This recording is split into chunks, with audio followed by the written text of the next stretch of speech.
نیازی صاحب بھی پوچھتے ہیں کہ نماز تراویح کی تشریح چاہیے تعداد، نہ تراویح دنیا میں رسول پاک نے پڑھی نہ پڑھائی، بس سیدھی بات ہے۔ لفظ تراویح بھی خود ایجاد کرتا ہے، نبی پاک نے قیام اللیل کے بارے میں فرمایا کہ وہ کرنا چاہیے، اور بی بی عائشہ صدیقہ فرماتی ہیں رمضان اور غیر رمضان میں نبی پاک صلی اللہ علیہ وسلم 11 رکعتوں سے زیادہ نہ پڑھتے تھے، تہجد ہی ہوتی تھی اس کو آپ تہجد، قیام اللیل، تراویح، قیام رمضان اور وتر، یہ ایک ہی نماز کے کئی نام ہیں، ایک ہی نماز کے کئی نام ہیں۔ تہجد کا مطلب تو یہ ہوتا ہے کہ بندہ ہجود کرے، ہجود سے نکلا کہ اپنی نیند توڑ کے اللہ کے لیے اٹھے، بڑی اللہ کو اس لیے پسند ہے وہ تہجد جو نیند توڑ کے بندہ پڑھتا ہے۔ رمضان شریف میں کوشش کر کے سو جایا کریں، تہجد اٹھا کریں اس کے لیے باقاعدہ۔ تو یہ پہلے وقت میں بھی پڑھی جا سکتی ہے، ٹھیک ہے نا۔ بالکل آپ نے ابھی عشاء پڑھی، آپ کو پتہ بھی میں اٹھ نہیں سکتا، تو آپ نے عشاء کے ساتھ ہی اپنی تہجد کی دو نفل اور ایک وتر پڑھ لیں۔ اس کو آدھی رات کے وقت بھی پڑھا جا سکتا ہے، اور اس کو صبح فجر سے پہلے بھی ادا کیا جا سکتا ہے۔ کوئی اس کی حضرت عمر رضی اللہ تعالیٰ عنہ کے دور میں اسی تہجد کو انہوں نے لگ پڑھتے ہوئے دیکھا، تو انہوں نے کہا چلو تم تہجد کی جماعت کرا لیا کرو۔ تہجد کی جماعت کا نام انہوں نے تراویح بنا لیا ہے، خود ہی اپنے سے، نہ یہ نبی پاک نے بولا ہے لفظ، نہ صحابہ کرام نے بولا ہے، یہ بعد میں لفظ تراویح چلا ہے کہ جس میں یہ تھا کہ کچھ دیر کے لیے بیٹھ جاتے تھے۔ باقی تعداد کا آپ کیا پوچھتے ہیں، جب لوگوں نے شروع کی تو 60 تک چلے گئے، کوئی 34، کوئی 40، کوئی 48، بس ہٹے نہیں بندے، ٹھیک ہے نا۔ 8 سے بات چلی دور تک گئی ہے، یہ بالکل۔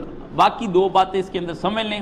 حضرت ابو ہریرہ رضی اللہ تعالیٰ عنہ نے فرمایا مجھے میرے خلیل پیارے نبی کریم صلی اللہ علیہ وآلہ، دیکھیں لفظ خلیل بولا حضور کے لیے، خلت دل کے اندر خلیل ہوتا ہے، دل کے اندر، تو میرے خلیل نے مجھے یہ حکم دیا کہ رات کو میں وتر پڑھ کے سویا کروں، ادھر حضور نے یہ حکم دیا۔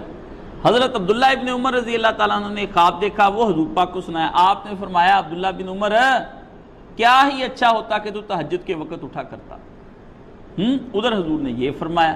تو جس آدمی کو آپ علیہ السلام نے دیکھا بھی یہ آدمی نہیں اٹھ سکتا صبح کے وقت میں، تو اس کو تو آپ نے فرما دیا ابو ہریرہ کو کہ تم عشاء کے ساتھ ہی وتر پڑھ لیا کرو، اس کو آپ علیہ السلام نے فرمایا کہ تو صبح کے وقت، اور فرمایا فلاں آدمی کی طرح نہ ہو جانا جو صبح کے وقت پہلے اٹھا کرتا تھا اب اٹھتا ہی نہیں۔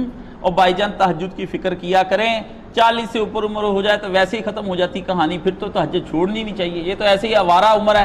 اس کے بعد تو چلو ٹھیک ہے جوانی کی عمر لڑکے نہیں پڑھتے، لیکن در جوانی توبہ کردن شیوہ پیغمبری، لڑکوں کو چاہیے بچپن سے تہجد، بلکہ چھوٹے بچوں کو تہجد مولانا مودودی کے والد ہوں یا اور بھی میں نے پڑھے ہیں، بچپن سے ہی نا 7-8 سال کی عمر میں اپنے بچوں کو تہجد پہ لگا لیا، پھر ساری زندگی ان کی تہجد قضا نہیں ہوئی، باپ پڑھتے نہیں، بیٹوں نے کہاں خاک پڑھنی۔ اس لیے یہ بات تہجد اور تراویح کی بھی میں نے آپ کے سامنے کلیئر کر دی۔ باقی اس تراویح کے اندر علماء نے لکھا ہے کہ اس کو قرطبی کے اندر لکھا ہے، امام قرطبی نے اپنی تفسیر کے اندر بھی قل هو اللہ احد، ہر رکعت میں قل هو اللہ احد، ہر رکعت میں پڑھ کے نا یہ ختم کر دے، ٹھیک ہے، 8 یا 20 جتنی بھی پڑھنی ہے۔ اور میں نے مولانا اشرف علی تھانوی کا بھی اس جمعے پچھلے پڑھ کر سنایا بھی، انہوں نے بھی کہا کہ علم تری کیف سے شروع کر لے، آخر تک جاتے تک سب ختم ہو جائیں گی، 15-20 چھوٹی چھوٹی صورتوں کے اندر اس کو ختم کر لے، ایسے بھی کی جا سکتی۔ قرآن مجید اس کے اندر ختم کرنے کا کہاں سے آ گیا؟ اب قرآن مجید، پھر اس کی تفسیر، پھر اس کی آگے سے آگے چیزیں، یہ کوئی فائدہ نہیں بھائی جان، یہ تو آگے سے آگے آپ اگلے بندوں کو تہجد سے بھی بھائی آپ عادت ڈال لیں، 30 دنوں میں عادت ڈلی ہوگی، ساری وہ پوری اپنا سال ہی اپنا تہجد پڑھتے رہیں۔ اب یہ بندوں کا کیا معاملہ بتائیں کہ تہجد جاتی رہی امت کے اندر سے، امت اپنی تہجد ختم کر گئی ہے اور امت نے تہجد کا ختم کر دیا۔ میں یہ پوچھتا ہوں تہجد کہاں جائے گی؟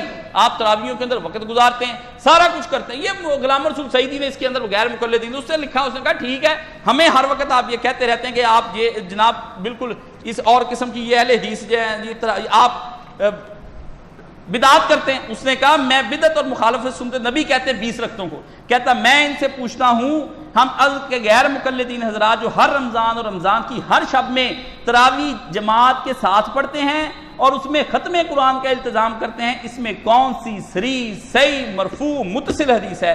کیونکہ بخاری کی راتوں کے اندر تک حضور نے صرف 1 بار یا 3 رات قیام کیا، اور 8 رکعت آپ نے پڑھی جن کو آپ تراویح کہتے ہیں، اور وہ 3 دن سے زیادہ حضور نے پڑھی بھی نہیں۔ یہ پھر وہ پوچھتا ہے کہ ہماری تراویح صحیح جبھی ہونی ہے، یہ صفحہ 502 اور جلد اس کی نمبر 2 ہے، تو کہتا ہے ہم نے اگر شروع کی ہے 20 پڑھنی تو ہم پہ مناظرہ بعد میں کریں، آپ نے جو شروع کی ہے یہ کس نے بتایا؟ اور مولانا شرف علی تھانوی رحمۃ اللہ نے لکھا بھی قرآن مجید ختم کرنا کہاں سے آ گیا؟ تو کیا مسلمان چھوڑیں ان چیزوں کو، اپنے گھروں میں تہجد کو زندہ کریں. صلوا فی بیوتکم الا صلاۃ المکتوبہ. محمد صلی اللہ علیہ وسلم نے فیصلہ خود بات کر دی اور ختم کر دی کہ سب نمازیں اپنے گھروں میں ادا کرو سوائے مکتوبہ نماز کی جو فرض نماز ہے. اب کیا ہمارے گھروں کے اندر ہو رہا ہے؟ گھروں کے اندر سے بندے جاتے ہیں، وہ مرد کی نماز مسجد میں ہوتی، گرمی ہوتی ہے.